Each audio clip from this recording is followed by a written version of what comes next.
Olá, sexto ano, bom dia a todas e todos, tudo bem com vocês? Hoje é uma aula típica, uma aula no sábado também, uma reposição referente à quinta-feira e como proposta nós vamos aí realizar a correção de alguns exercícios lá do capítulo 8, o espaço geográfico, né, para poder consolidar tudo aquilo que nós discutimos na nossa última aula. Já corrigi grande parte desses exercícios. E agora retomo com vocês aqui e aí por fim finalizamos o nosso capítulo, tá bom? Aí vamos para o último capítulo, capítulo 9, que trata sobre a transformação do espaço geográfico. Mas antes, então vamos ver essas questões referentes aí à paisagem, principalmente, o lugar, fronteira, estado-nação, que nós conversamos nas últimas aulas. Tá bom? Qualquer coisa é só me procurar, estou à disposição de todos. Vamos embora. Olha lá. Deixa eu ver aqui. Observe a imagem a seguir, ok? Marque na imagem os diferentes planos da paisagem. Então, você lembra? Planos da paisagem. Nós temos aqui, vamos partir do pressuposto que nós estamos aqui nessa área. Aqui nós temos o plano A. Nessa porção aqui da paisagem, nós temos o plano B.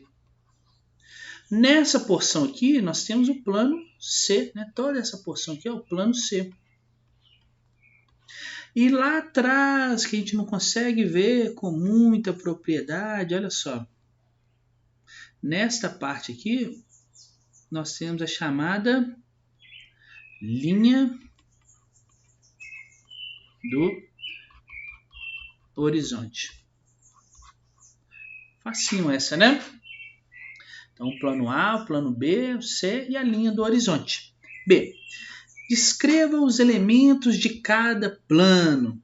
Tá? Então, a gente pode ver aí, ó, no plano A, a gente pode ver grama, não é? A gente pode ver árvore até de grande porte, né? Parece ser aqui. Uma casa, uma cerca. O que mais? Um poste de iluminação, um curso d'água. Então, essas são as características do plano A. No plano B, ó, dá para ver uns postes aqui no fundo, algumas casas, olha só, bem aqui no fundo, não é isso? Umas áreas, aqui parece uma área de cultivo, né? Onde que eu escrevi isso aqui? Parece que eles plantam alguma coisa aqui. No plano C, a gente tem as montanhas, tá bom? E aí na linha do horizonte, claro, nós temos só a presença aí de uma montanha também, bem distante e tudo. Beleza? Facinho essa questão aí. Vamos mais uma. Olha dessa. Analise essa fotografia de um aglomerado subnormal situado na cidade de Jakarta, Indonésia. Esse subnormal são as favelas, tá? Primeira parte, individual. Né? Observe a paisagem e registre em seu caderno a descrição detalhada dessa paisagem. Tudo que você vê e as sensações que você teve ao olhar para a figura. Bom, pessoal, essa primeira parte aí, ela acaba envolvendo o quê? Uma resposta bem pessoal, né? Já que cada pessoa percebe, né, uma paisagem, percebe de uma forma, né? Mas aí a gente consegue perceber alguma coisa, a construção precária, telhado, né? Com telhados e paredes aí, com pedaços de madeira em cima, a gente vê as coisas muito improvisadas, não é isso? Grande quantidade de lixo, tá? A sustentação dos imóveis em palafitas, né? Que são essas varetas aí, essas madeiras fincadas no solo. O córrego parece estar muito poluído aqui, onde é que ele está inserido. A presença de roupas no varal, varal improvisado inclusive, né? Não é um varal como a gente conhece aí. A presença aqui, olha, de uma bananeira, olha só, de uma árvore frutífera, né, no meio dessa paisagem. Não dá para perceber a divisão entre as casas aqui, parece que tá tudo embolado uma coisa na outra, não é verdade? Então essa é alguma das características que a gente consegue observar, mas isso é pessoal, né? E nessa segunda parte, que um grupo, claro que não dá para fazer em grupo, né? Cada integrante do grupo deverá ler a descrição que fez a paisagem. Compare as descrições, será que elas estão semelhantes? Compare as sensações que essa paisagem provocou em cada um dos integrantes, tá? Então isso é uma discussão em grupo, né? Se tivéssemos em sala para a gente perceber as várias visões que nós podemos ter de uma mesma paisagem. Essa parte não dava para fazer, né? E agora vamos responder o item A e B aqui. Vou colocar aqui. Olha o A. Explique a existência de diferentes interpretações para uma mesma paisagem. Por que tem diferentes interpretações? Por que as pessoas conseguem observar isso de diferentes formas? Então, a gente tem que lembrar que a análise de uma paisagem ela tem a ver com os sentimentos individuais, né, com a bagagem sociocultural do observador. E aí, dessa forma, a gente consegue ver diferentes perspectivas, diferentes análises de um mesmo lugar, tá bom? Aí vamos ver. Aponte a importância da posição do observador ao analisar a imagem.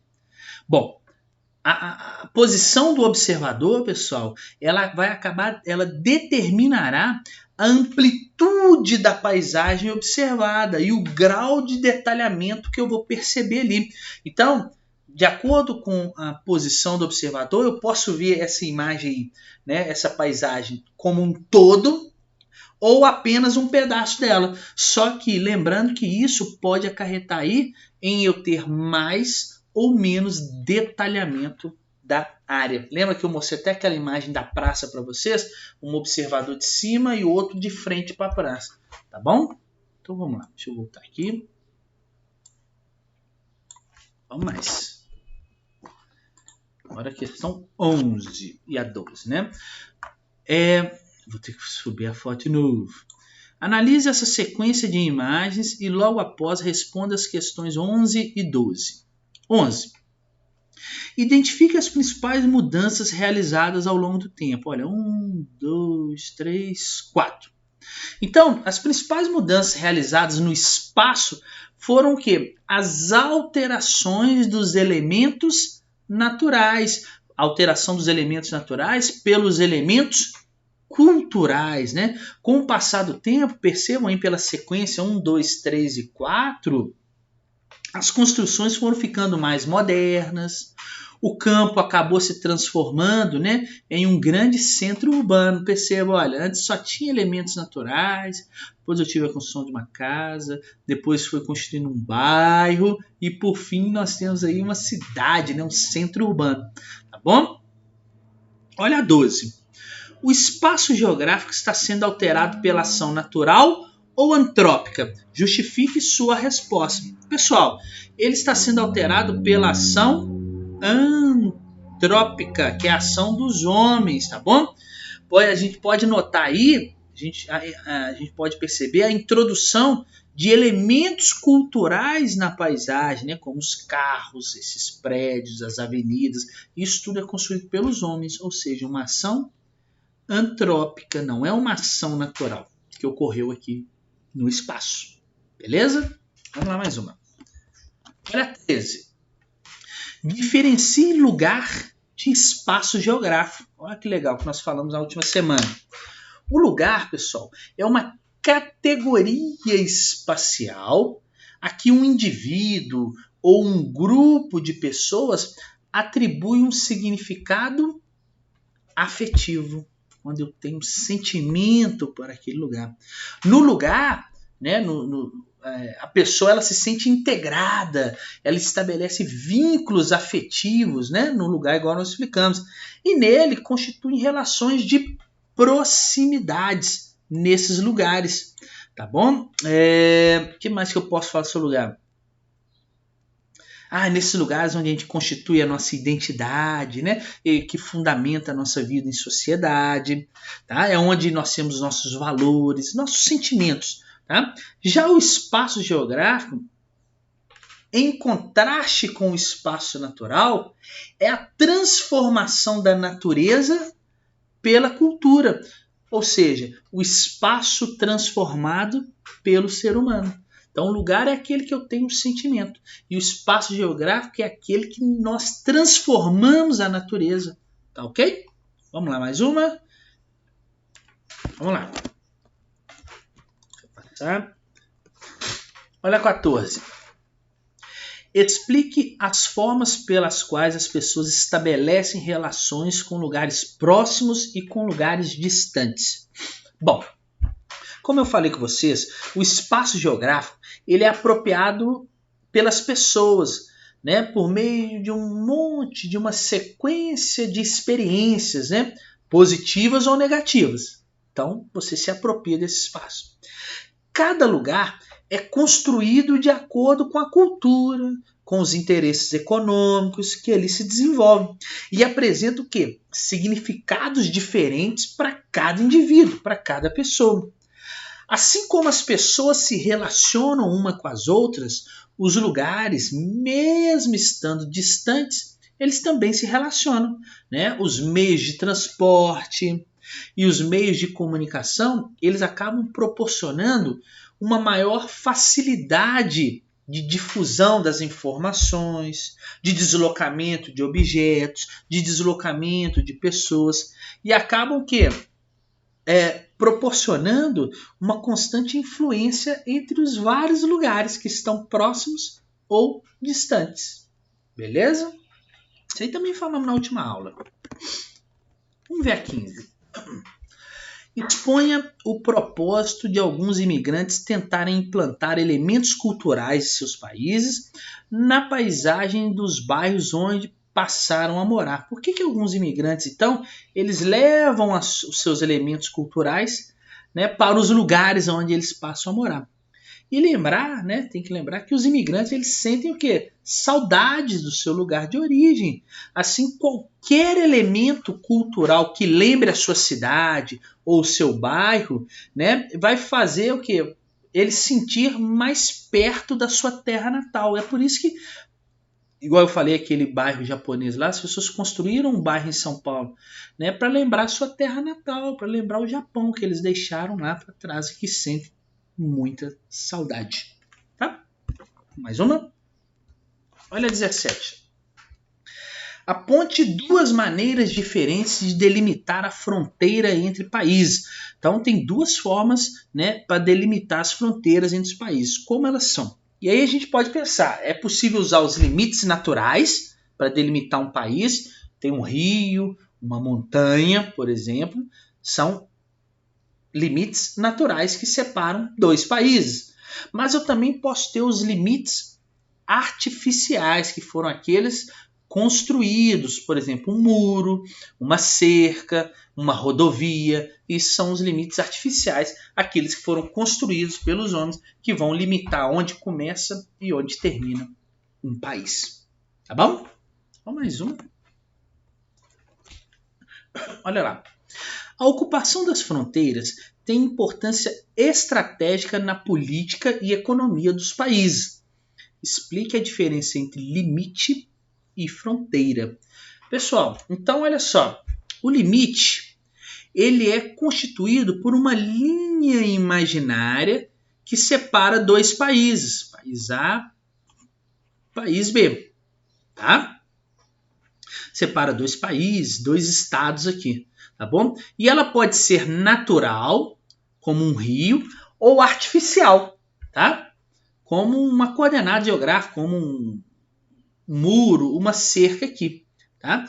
Já a fronteira é constituída o quê? De uma faixa, tá? De terras que se estabelece ao longo de um limite. Então aqui, ó, eu tenho a fronteira desse país B e aqui eu tenho a fronteira do país A. É uma faixa que se estabelece entre o limite aqui, tá? Ao longo de um limite. E aí que garante o domínio aqui, ó, desse país A nesse território e desse país B nesse território. Tá bom? Então, o limite é uma linha imaginária, que pode ser um rio, por exemplo, um rio aqui, ó, separa o país A do país B. Tá bom? E aí, ao longo desse rio aqui, eu vou tendo uma faixa que é a fronteira. Tá? Na fronteira do A, fronteira do B. Beleza? Vamos embora, vamos mais um. Defina território. Essa é facinha, né? A noção de território, pessoal, diz respeito, ó, toda vez que você pensar em território, você tem que lembrar de poder, tá? Ao domínio, soberania. Lembre dessas palavras. Então, toda vez que a gente pensar em território, nós vamos estar dando uma ideia ao poder, ao domínio, à soberania sobre uma determinada porção do espaço. Tá bom? Sobre uma determinada porção do espaço. E não necessariamente a posse legal ou oficial desse espaço, tá? O território, ele aí, de fato, ele se distingue, né, do território de direito. Por exemplo, um país, no caso de um país, o Estado exerce soberania sobre o seu território, onde ele exerce o quê? Poder. Mas dentro desse mesmo território pode ter grupos sociais que exercem seu poder e constituem territórios que não são conhecidos, né? Não são reconhecidos, desculpa. Então, o território ele está relacionado a uma ideia de poder, de domínio, de soberania que é exercida em um determinado espaço. Vamos embora. Olha a 20. Leia o trecho da reportagem a seguir. Brasil tem cerca de 30,8 mil imigrantes venezuelanos. Somente em 2018 chegaram 10 mil, diz o IBGE. O aumento exponencial da imigração de venezuelanos para o Brasil tem relação direta com o agravamento da crise política, econômica e social do país, com inflação alta e desabastecimento. A cidade de Pacaraíma, em Roraima, é a principal porta de entrada dos venezuelanos no Brasil.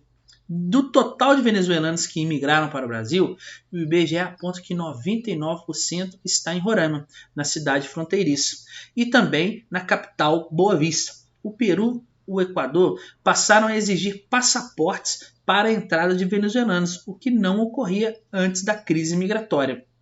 A vizinha Colômbia, em outra linha, concedeu mais de 440 mil vistos temporários a imigrantes venezuelanos. E aí a pergunta, explique por que imigrantes tentam entrar ilegalmente em alguns países. Aí nós temos que lembrar que a maioria das pessoas que imigra ilegalmente, ela está em busca de trabalho, de melhores condições de vida, né, em outros países. E para isso elas adquirem um visto temporário, aquela autorização temporária de turista, né, e acabam permanecendo no país estrangeiro por mais tempo que poderiam, ou atravessam as fronteiras clandestinamente, né? E acabam correndo risco de morte aí, não é verdade? Para atravessar essas fronteiras, tá? Um grande número de imigrantes ilegais pode levar a vários problemas estruturais no país, né? Desemprego, falta de acesso à moradia, ao transporte, à educação, à saúde. E é por isso que muitos países mantêm uma grande vigília ao longo das suas fronteiras, dos seus aeroportos, dos seus portos, o quê? Para inibir a entrada de imigrantes ilegais. Tá bom? Então é isso. Tchau para vocês e até semana que vem. Tchauzinho.